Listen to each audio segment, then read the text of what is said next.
Welcome, everyone. Ready for something incredible? We're heading to Stonehenge. Yeah, Stonehenge. You've seen the pictures, right? Those stones. Tells Yeah. pretty plain. But we're going deeper, way deeper. Absolutely. It's more complex, more fascinating than you think. We've got articles, reports, the works. You know, it's amazing when you think about it. The history at Stonehenge goes back way further than the stones. Oh, really? How far back are we talking? Thousands of years before those stones. Think 8,000 BC, the Mesolithic. 8,000 BC. Wow. Okay. They found these huge post holes under a car park, believe it or not. No way. What were they doing with posts back then? These were likely pine, aligned east to west. It seems ritualistic, you know. So they were already doing something special there, even then. And nearby, there's Blickmead. A settlement could be occupied from around 4,000 BC. Continuously? Possibly. So, you see, Stonehenge had a whole pre-stone era. Fascinating stuff. Yeah, a whole era before the stones. What happened next? Well, around 3,500 BC, things started changing. We see the Stonehenge cursus. The cursus. It's a massive ditch, almost 2 miles long, an earthwork. Wow. And then long barrows, burial mounds start popping up. Just so like they're building up to something. Exactly. Then, around 3,100 BC, bam, the beginnings of Stonehenge as we kind of know it. The stones? Not quite yet. This is phase one.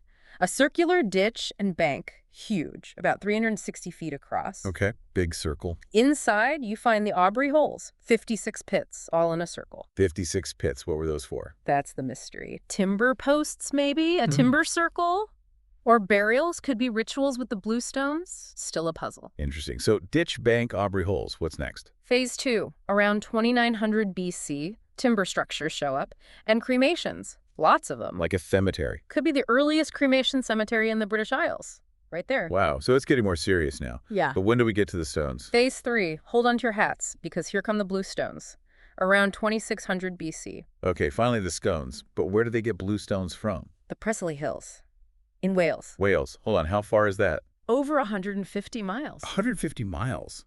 No way. How do they move those things? They're huge. Some weigh up to 2 tons. Think human power, rollers, maybe rafts. It's crazy how they did that back then. It really is a huge communal effort. Amazing organization. So phase three, we've got blue stones, 150 miles from Wales. This is Stonehenge starting to come together. What happened next? Phase three gets even better, actually. Phase three, part two, is when the sarsen stones arrive. Those are the big ones, right? The big ones. 30 of them, each around 26 tons. That outer circle with the lintels on top. 26 tons. They didn't have cranes back then. How did they lift those? They were masters, truly. Mortise and tenon joints, tongue and groove, all carved into those massive You stones. can't even picture that. Just incredible. Right, and then they had to lift those stones, position them, all with incredible precision. Boggles mind. It makes you wonder why.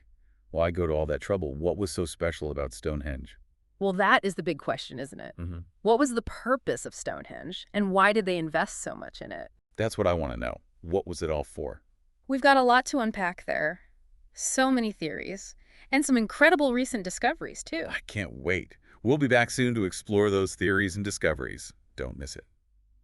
We're back exploring the mysteries of Stonehenge. Last time, we journeyed through thousands of years.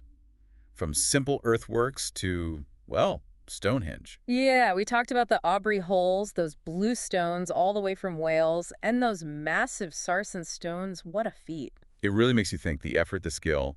But the big question, right? What was it all for? The purpose of Stonehenge, a question that's been around for centuries.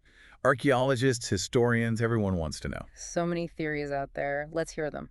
What are some of the leading ideas? Why Stonehenge? One that always comes up, Stonehenge as an astronomical observatory. Looking at the stars. The sun, actually. It's aligned with solstices, equinoxes, key moments in the solar year. So they were tracking the seasons? Seems likely. Understanding the cycles of nature, maybe even planning their farming around it. Stonehenge is a giant calendar. I like it. But it was a burial site too, right? Right. We talked about the cremation cemetery, early phases. So which is it? Observatory or burial ground? Could be both. Stonehenge might have served many purposes. Maybe those purposes changed over time, too. A multi-purpose Stonehenge. Okay, what other theories are out there? Well, some think it was a place of healing. Look at the burials nearby. Many show signs of injuries, illness. So people came to Stonehenge to be healed. It's a possibility, like a prehistoric lord. Wow. It keeps Wow. getting more interesting.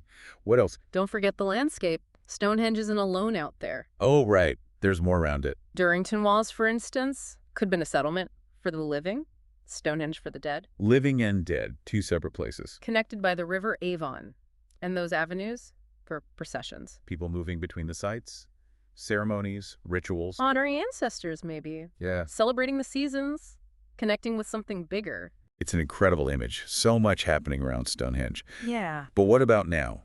Are there new discoveries, things we're learning today? Oh, absolutely. Recent years have been amazing for Stonehenge research. In 2019, they found the bluestone quarries in Wales. They actually found where those stones came from. Yep, traced them right back to the source. Amazing, isn't it? 150 miles. Incredible. What about the other stones, the sarsens? 2020, they found those too. Westwoods, just 16 miles away. So some close by, some far away. Yeah. They really went all out for Stonehenge. What about those ringing rocks? I've heard about those. Ah, yes. Some bluestones make a sound when you hit them, a clang.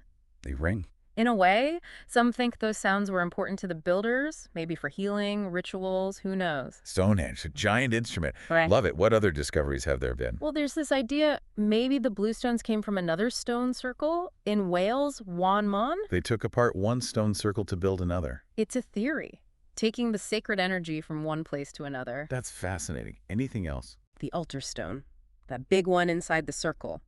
They trace that to Scotland, Scotland. How far is that? over 430 miles. Wow. They really brought together stones from all over, didn't they? Stonehenge was important to them. Clearly, it shows us the connections, the vast network that existed back then, across Britain.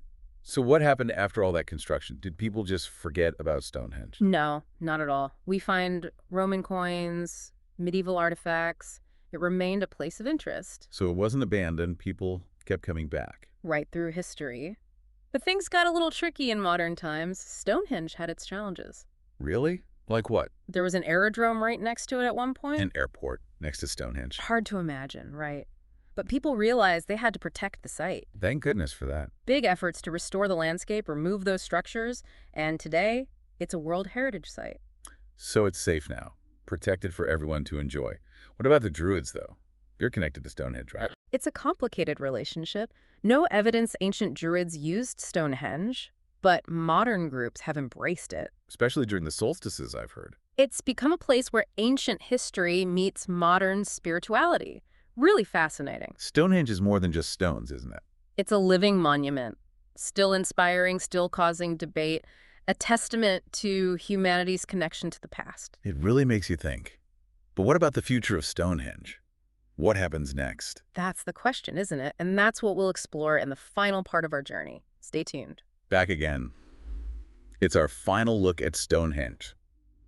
We've covered so much ground, from those early beginnings to, well, everything. Blue stones, sarsens. It's mind-blowing.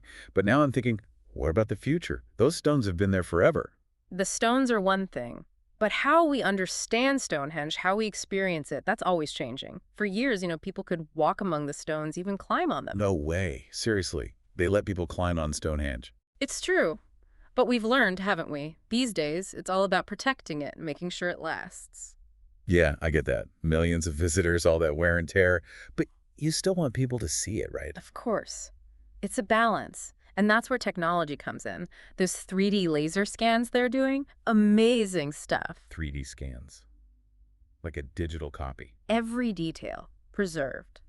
For study, for, well, the future. So you could, walk around Stonehenge virtually? That's pretty cool. And then there's ground-penetrating radar, seeing what's beneath the surface without digging. Hidden structures. That's wild. Exactly. Still so much to learn. It makes you wonder, will we ever know everything about Stonehenge? Who knows? But it keeps us asking questions. Speaking of questions, what about that road tunnel they're talking about near Stonehenge? Isn't that controversial? It is. Some say it'll help with traffic, make things better for visitors. Others worry about the impact on the landscape, the archaeology. Yeah, you wouldn't want to damage anything.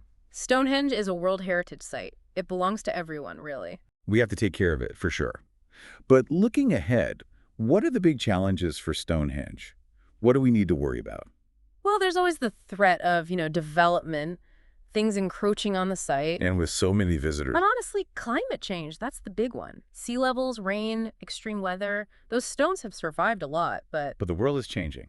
It is. But we're not powerless. The people working at Stonehenge, they're brilliant, dedicated to preserving it. It gives you hope Yeah. that Stonehenge will be around for, well, who knows how long. Exactly. It's a symbol of human ingenuity, our connection to the past. That's what I hope people take away from all of this. It's been an incredible journey. I feel like I've learned so much. And that's just the beginning. There's so much more to explore. Books, articles, documentaries. Go out there and discover Stonehenge for yourself. And that's it for our deep dive into Stonehenge. Join us next time for another journey into the past.